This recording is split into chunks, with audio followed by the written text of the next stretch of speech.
Hello, everyone. My name's Gareth Bayliss. I'm the sales manager at the Icehouse, and welcome to another Icehouse podcast. I'm lucky to have Mr. Aaron J with me. Hi, Aaron.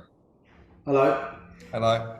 So, I was going to start off with a gag. What do you get if you get two Englishmen from the south of England in a room for half hour? You get swearing, a lot of rubbish chat, and some beers. So, Cheers. cheers.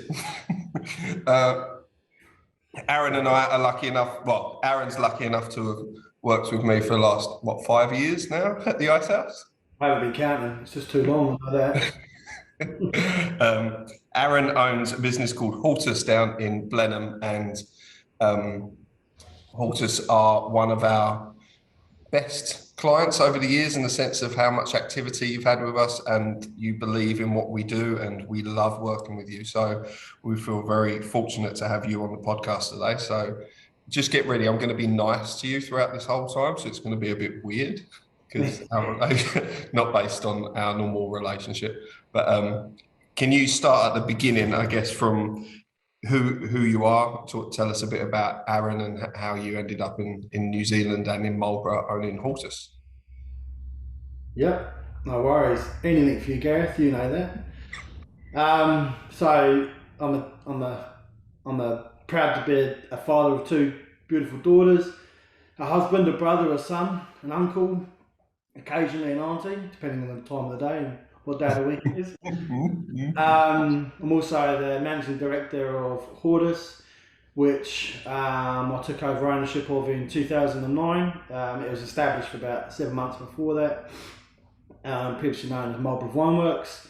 I'm also the co-founder and director of a company called Tarto. I'm a Pomkey, dad's English, mum's a Kiwi. Spent the first 21 years of my life in England. Now I've been here 21 years this year. So yeah, that's pretty cool. Pretty excited about that. That's it. Life's pretty good. Enjoy New Zealand. I love it here. It's a beautiful place. Certainly better than the shithole I grew up in. Happy days. That's quite nicely timed because I realised my background was blurred and then I've unblurred it, and I'm in one of the meeting rooms at the Icehouse here in Auckland in Parnell, and I'm in London. So behind me is Big Ben and stuff. I just thought we might make us reminisce a little bit, but not really. We both live here now. Can you blur you and put yourself on? I've tried that. Yeah, my wife keeps asking, but it hasn't worked out so far. But yeah. So when you bought Hortus in 2009, I mean, it's massive. I mean, it's been probably quite a whirlwind for you in that all of that time. You've grown it massively, and you've done insanely well. What does the career journey look like? So how many staff was it when you started off? We started off with me and a guy called Ant Moore, primarily servicing his blocks. We had, on day one, we had 5 of us, seven, I think we had 6 or 7 pairs of secateurs and a van. And fast forward to now, 14 years old, might be today actually. Yeah, I think it's 14 years old today. Wow. Today, tomorrow. So that's pretty cool. Congratulations. Cheers. Cheers, hey! I think now we've got a little over 70 permanent staff. We're about to open up in Hawke's Bay and Bay of Plenty. We have upwards of 1,200 staff over a 12-month period at the moment, but that will soon grow pretty quickly. In Marlborough, we've got very low unemployment. So in Hawke's Bay and Bay of Plenty, we envisage having a strong contingent of Kiwis, as opposed to a lot of our workers at the moment are Pacifica. So our business is built around the RSC scheme. So yeah, that's kind of where we're at now. Well, we never really talked on that, and I should have mentioned it, is what started out as a contracting business is now a business for success. So what I mean by that is, originally when we started Marlborough Wineworks, and then even in 2013 when we rebranded it as Hortus, we were a labour company that specialised in viticulture. That was it. And people joined Hortus and they became a worker, and they worked in one of those teams, and they became a team member of those teams, and they developed and they grew and they turned into the Joshes and the Mikeys and so on and so forth. Mm-hmm. Over the next few years, I realised actually that's the vehicle that we use to achieve what our goal is. The objective of Hortus is to allow everybody to achieve their success. So Yes. that's actually what drives our business. We want everybody to achieve their version of success.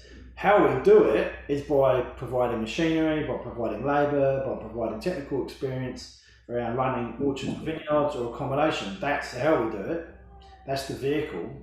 But actually, our business is quite simply about people achieving their success. Yeah, amazing. And you've got the space there, and well, do you want to talk a little bit about Tato as well? Because that came to what, 3 years old? Is that now 3 and a bit?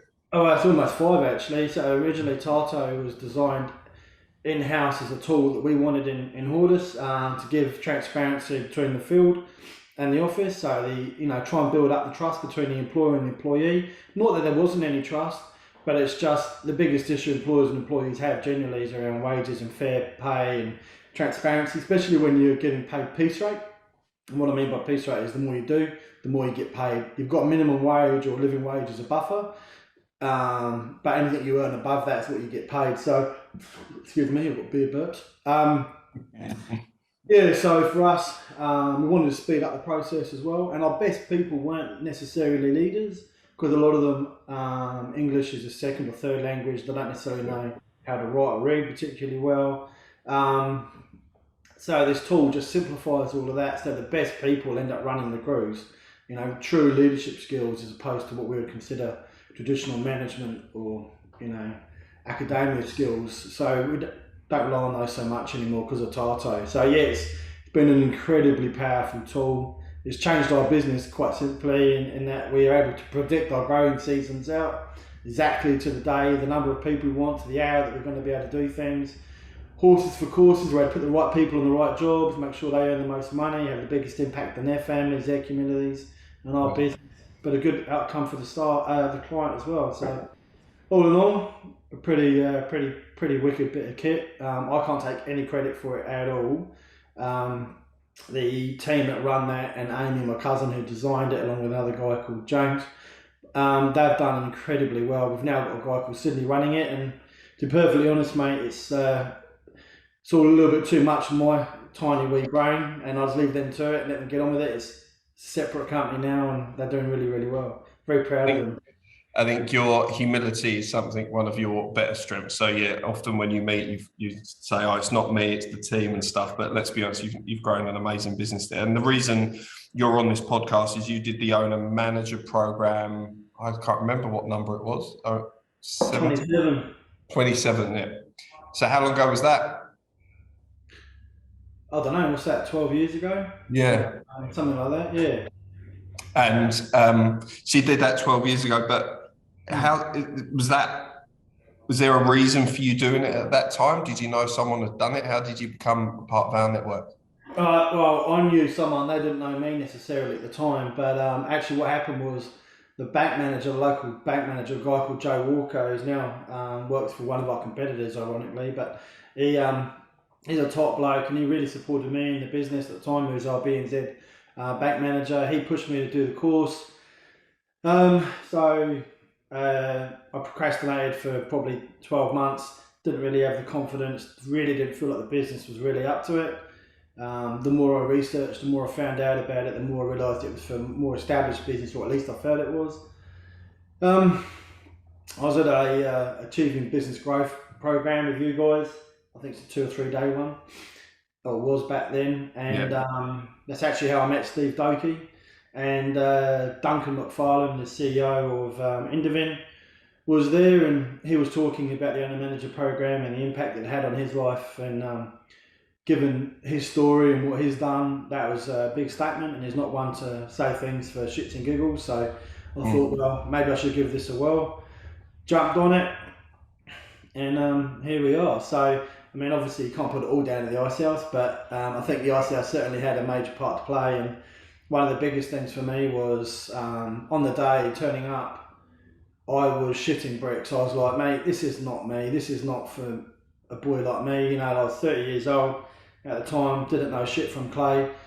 And the business was really just starting to establish itself. And here I was in a room with a bunch of people, a lot of them quite a bit older than me. Most of them were a lot older than me, and really established businesses, well dressed, very smart, highly intelligent people. And I was like, I have truly fucked this up. Where's the I pay money to be here, and I'm not meant to be. Yeah, they saw me coming. And so anyway, I was looking for the exit door, started listening to a few people introducing themselves, quickly realised they all had the same problems as me, they all probably felt the same as me, Yeah. regardless of sex, gender, you know, religion, creed, whatever, everyone was having the same issues on a different day. And didn't matter about the size of the business or anything like that. Very quickly I realised actually I could relate to these people probably better than most, because they knew exactly what I was going through. Like, they genuinely knew. And the best thing was they were older than me. So they'd been down this well-trodden path for many years, and they were able to tuck me firmly under their wing and give me some bloody good advice, which they still are to this day. Yeah. The cohort's massive, and everyone who goes on the program eventually thinks that they have one of the best cohorts. But luckily, everyone has a good cohort because they're always good people on it. So, network from we get there. You mentioned Stephen Doki. So, people who don't know Stephen Doki, Stephen was, unfortunately, we lost him this week. He passed away on Tuesday, and so he was a friend of both Aaron and mine.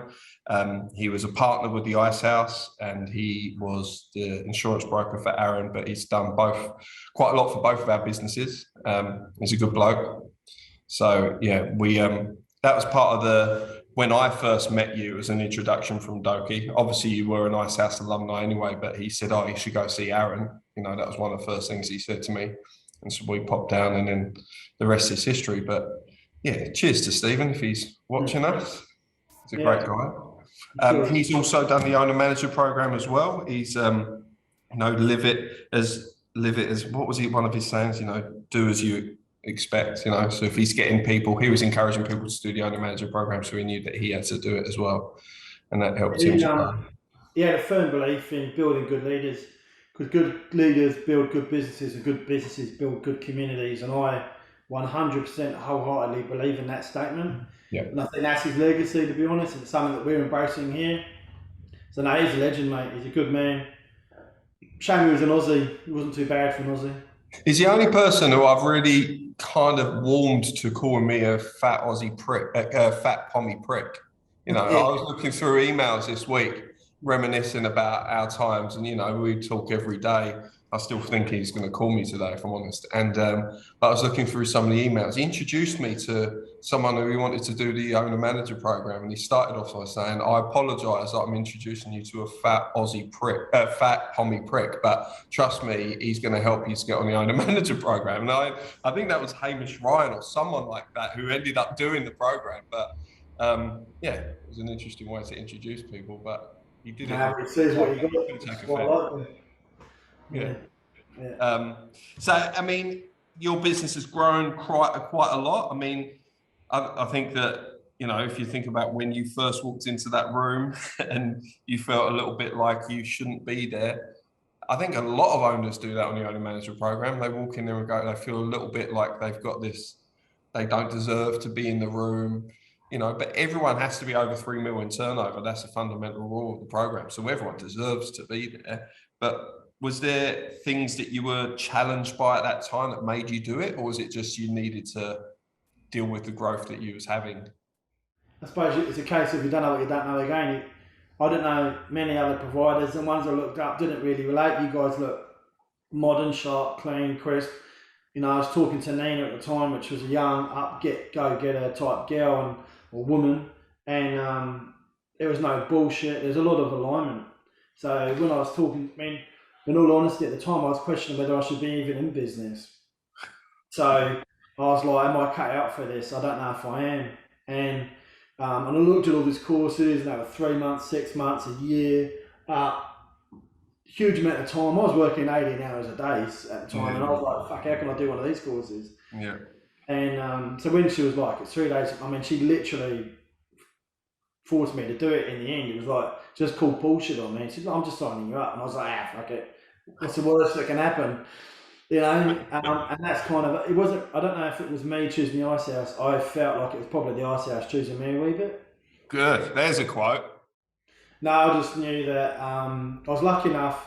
I did my life apprenticeship growing up. I left school when I was, well, a month after my 16th birthday. And I ended up working for some pretty good businesses, and I learned some things along the way that at the time felt like a waste of time.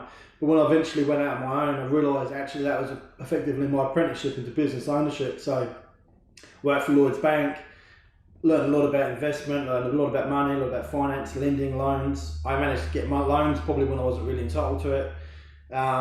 You know, I went night shift. I was working in insurance companies.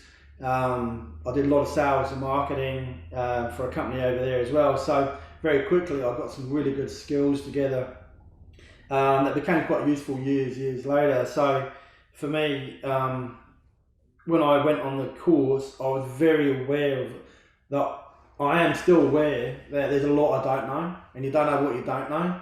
Yeah. And I was like, I need support if I'm serious about this. I should mention that when we decided to do this, Renee, my wife, was heavily pregnant with our first daughter, and she was born 2 days after we actually started working. So the company started 2 days later, she was born. So, you know, we had a mortgage at the time. Interest rate was, 10% or something. We had no money and a baby here. So I thought, well, time to put my head down and crack on, because this is what it looks like. So, I think we managed to establish ourselves pretty quickly in the first year or two, and then started to build up a little bit of a buffer. 25 grand at the time to do this course was a lot of money. Even flying up and down to Auckland, because all of mine were in Auckland. Yeah. That was quite scary in itself. I was like, shivers, this is, sometimes it was costing $800 from Blenheim up to Auckland. And I was like, far out, can I really afford this? And anyway, I couldn't afford not to do it. By the time I got to the end of it, I was like, this is money well spent. And the problem was, for me, when I did the course, you take it what was relevant at the time. And Liz Wotherspoon's often said I'm a bit like a sponge. So I take a lot of information in. I don't really know what I'm taking in. I just know at some point I'm going to have to use it. So I was lucky. I was lucky enough that that I'm also dyslexic, so I've got a pretty good memory. People tend to have a strong memory because I don't learn words, I remember them. So it's very difficult for me used to be very difficult for me to articulate my thoughts, and especially in written form. Yep. So for me, I could just sit there, take all this information in, digest it, and in my own way. And then years, like even now, I'm still referring on a few of those notes that I've taken. So it was scary, but it was it was awesome. If I did the course again now, I would take out as much, if not more, because I'd go in there immediately at a high level. High level. So at the time, the thing that I needed probably the most was confidence, and that's exactly what I got out of it. I know I've got a whole bunch of other things, don't get me wrong, but when you're hearing super smart people, highly intelligent, highly motivated, highly successful people telling you you've got something good here, you just need to stop being a pussy and suck it up. Get on with it. Yeah. And I was like, oh, okay. And I don't have anyone else that I was getting that advice from. So there was no one else giving me this really good, cold, hard face advice that I could relate to. No, that's great. You, I think you are a bit of a sponge. Unfortunately, you remember the bad things about me that then you bring up in front of people that's embarrassing. So, yeah. Not that on here, thanks, because this is going viral. Well, I hope it goes viral. So since you did finish the owner manager program, and then a few years later, I come on the scene, and I remember in the first year of me working here, you put, I think, 4 people through our leadership program. You'd already previously put a couple through. And so after the OMP, you haven't stopped working with us, which is amazing. And we hope that obviously doesn't finish, helping Hortus continue the growth. And you've got a lot of people starting in the Hawke's Bay who are going to need support in the future. just saying.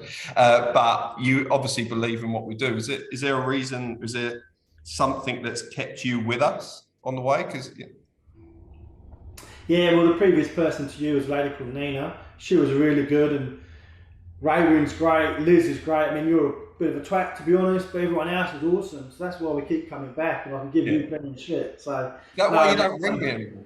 Because you don't answer, you tosser. We've sent over 10 people on the LDP, 2 an owner manager, myself and Josh. I attend OMX, and the reality is you learn a lot. You grow massive. You turn up, and then instantly you've got a network of people that are very similar minded, if not the same. Highly motivated, well organised, people that are looking for accountability, looking for ownership, looking to influence, and looking to have a positive impact in businesses and their communities. So immediately you're aligned with a bunch of really, really cool people. And then obviously then you learn a whole bunch of things that maybe you weren't aware of or privy to. And especially on the LDP, you've got people that are very much subject matter experts in their businesses, but they end up getting a high level view of maybe other parts of the company or different aspects of the business. So immediately you just open their eyes to other things, because when you're at work, you're working. As much as you want to try and create opportunity for growth and exposure for people, it has to be very deliberate. And sometimes when you're very busy, it's hard to be deliberate in terms of training and exposure. A lot of the times you have a meeting and you go, oh shit, we should have included Gareth in that. Do you know what I mean? So this way they're doing that, and then they're coming back and challenging you about being involved in more. Yeah. And I think that's a really good way of empowering your staff. So for us, I think it's all of those things that add a huge amount of value, and it really works nicely against our values and allows our staff to really have that ownership that they're looking for.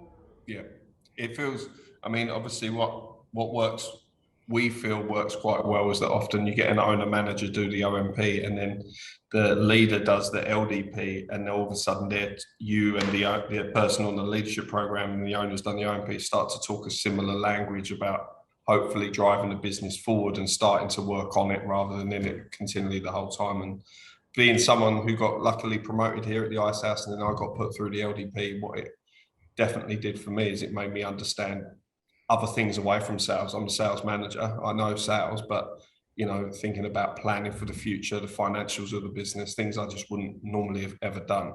Mm. Now I can speak at a higher level with Liz and with our operations director, etc. Would you say that that's probably the best point of having someone go through the LDP or having multiple touch points work with the Icehouse as well as yourself, that you started talking a similar language and you've got a similar drive? Yeah, 100%. Yes and no, because we spend when we recruit, we spend a huge amount of effort at the beginning of the process to make sure we get really good people. We haven't got time to waste on people that don't fit. I think what we find is the people that we interview, their intentions are awesome. Everyone's a great person, just not everyone necessarily great for Hortus. When they come away from LDP, I think the biggest thing for me is they already had the alignment, they already had all the core attributes, hence why we made the investment to send them up there.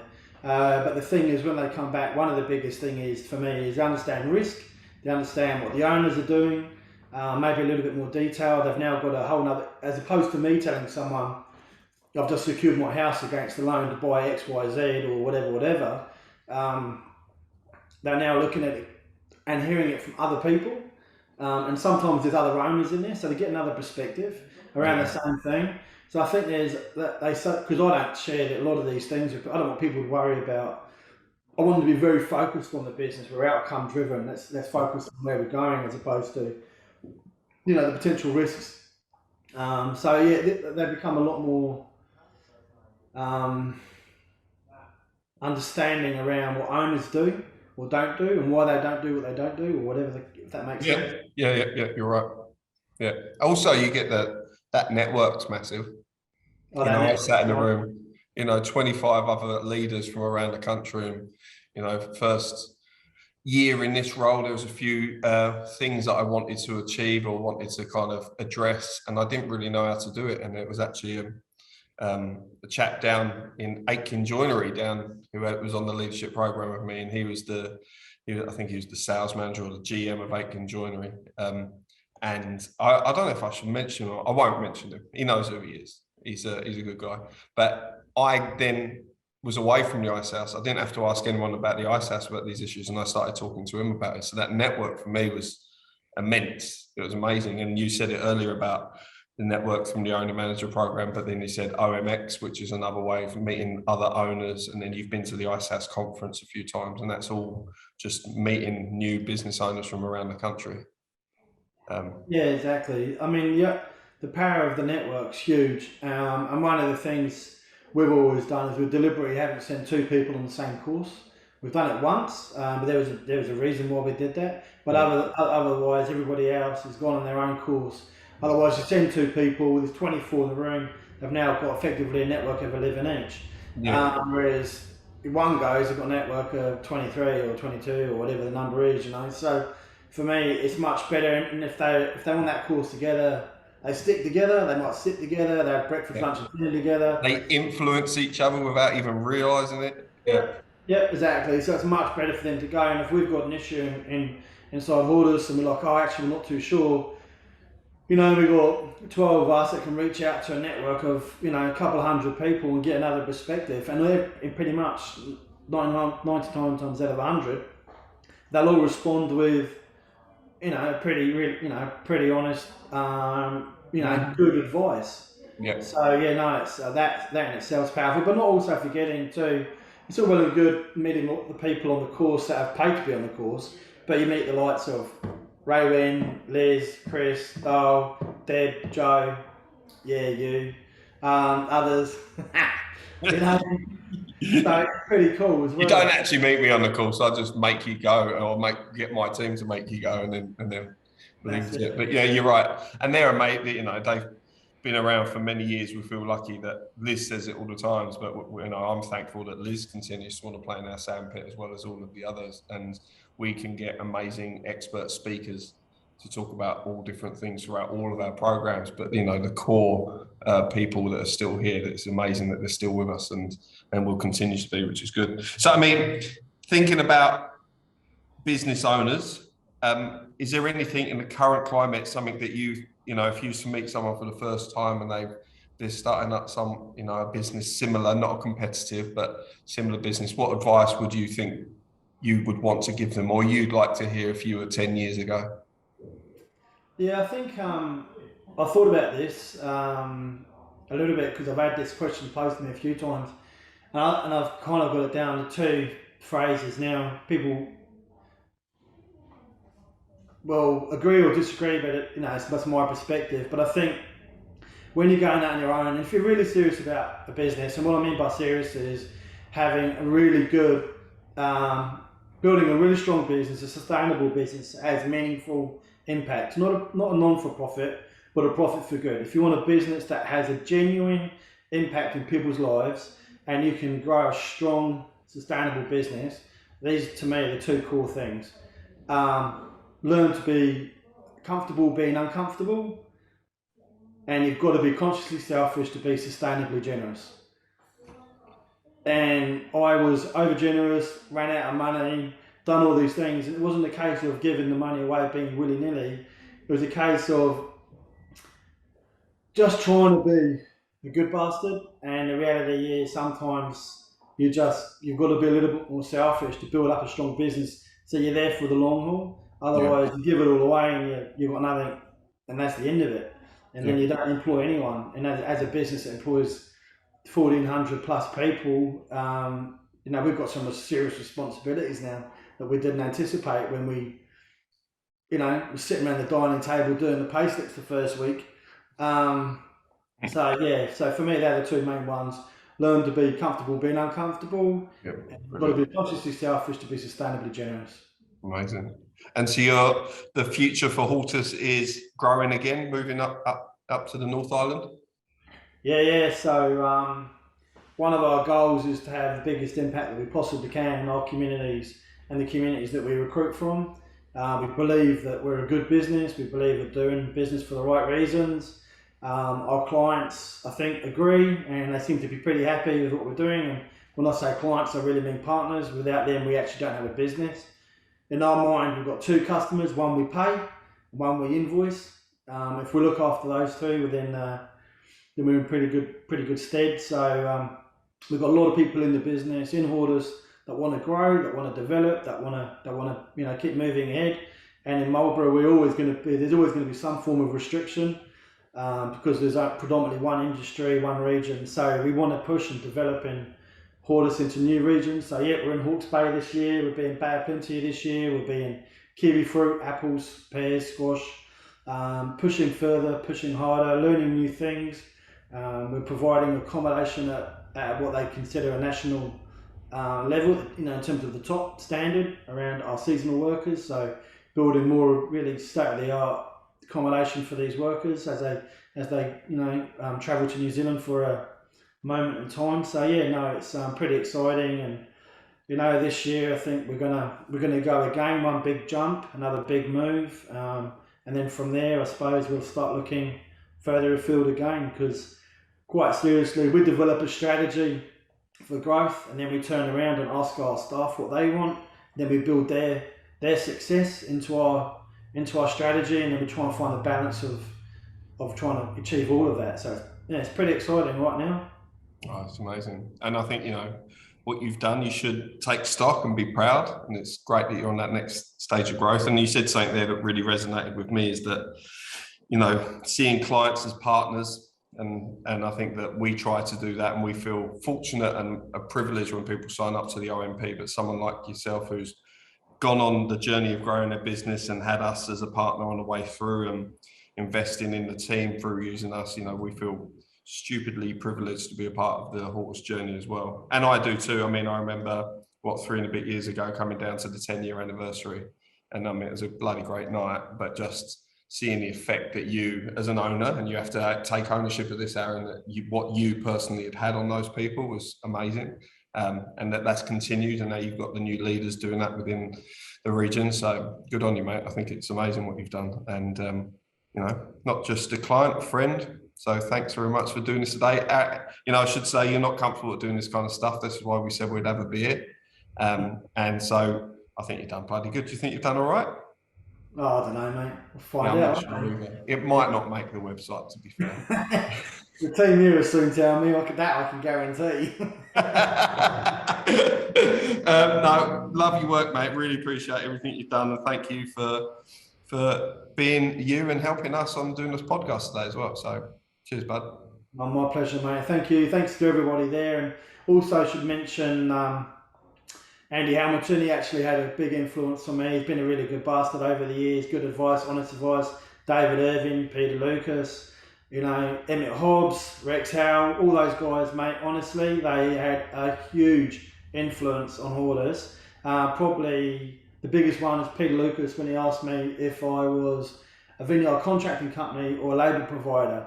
And that question really changed the company, because at the time we were called Marlborough Vineworks, and we quickly changed it to Hortus. Had we stayed Marlborough Vineworks, would we be expanding into new crops, into new regions? Probably not.